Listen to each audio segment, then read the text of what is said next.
Today I'm going to teach you how to make okonomiyaki using the things that you have lying around your own house, probably.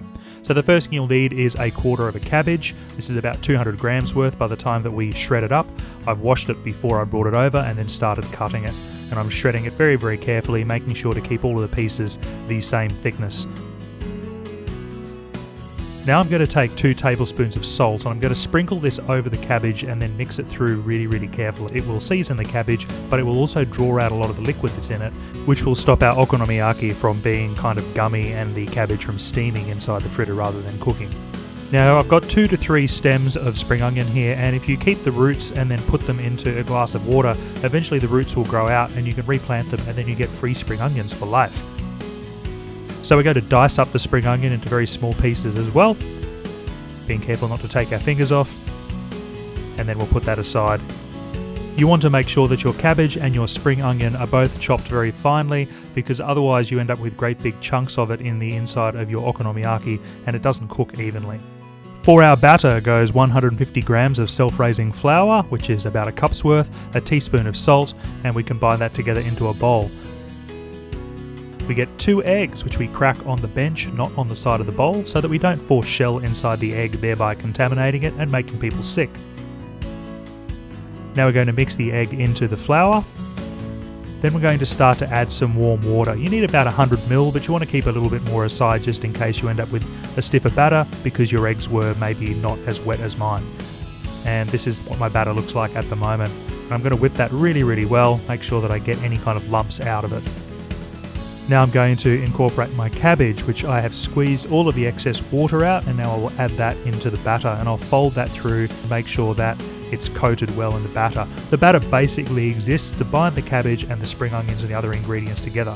That's starting to look pretty good, so now I'll add my spring onions in. Again, if you haven't chopped all of these very finely, you'll end up with chunks, which will then stop the batter from cooking. So you'll end up with raw, basically paste. At this point in time, you may wish to add a little bit of cheese to your okonomiyaki. Okonomi means your choice, what you like, so there's no kind of hard and fast rule once you get past the basic cabbage, spring onion, flour, egg mix. So you can put really whatever you want into it. But now we're ready to start cooking. So into my non-stick pan, I have a little bit of vegetable oil which I'm heating up. This recipe makes 2 serves, so we're going to start by putting half of this amount into our fry pan. Then we're going to spread this out into a round that's about 2 centimeters thick. Put the lid over the top and I'm going to leave it for about 4 to 5 minutes on a medium heat. Come back and check that, check the edges, see how they are firming up. It's a little bit like making a pancake. You want to make sure that you've got some firm edges, and then when they start to firm up, I'm going to put a couple of strips of bacon over the top of mine. Traditionally in Japan they'd use pork belly rather than bacon, but it's okonomiyaki, so you can put whatever you want on it. Scallops, prawns, seafood, fish, any kind of meat.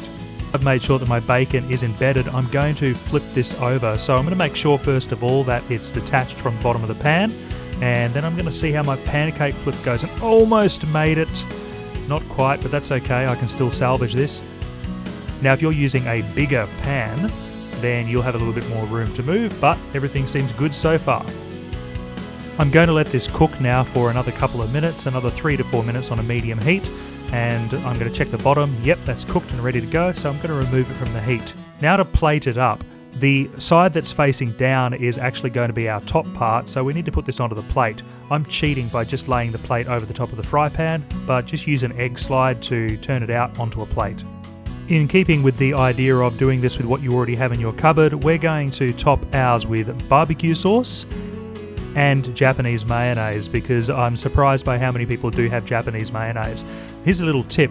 If you use a skewer to puncture the foil at the top in 2 or 3 places, it really helps you pour it out evenly. So we're just going to get the barbecue sauce and drizzle that in a crisscross pattern over the top of our okonomiyaki, and then we'll grab our mayonnaise and look what happens. You get these kind of little squirt things that come out and help you coat the top. Normally in Japan you'd have katsuobushi and aonori over the top of your okonomiyaki, but this is still pretty close, especially good for something that came out of the things you already had in your own cupboard. Okonomiyaki. Itadakimasu.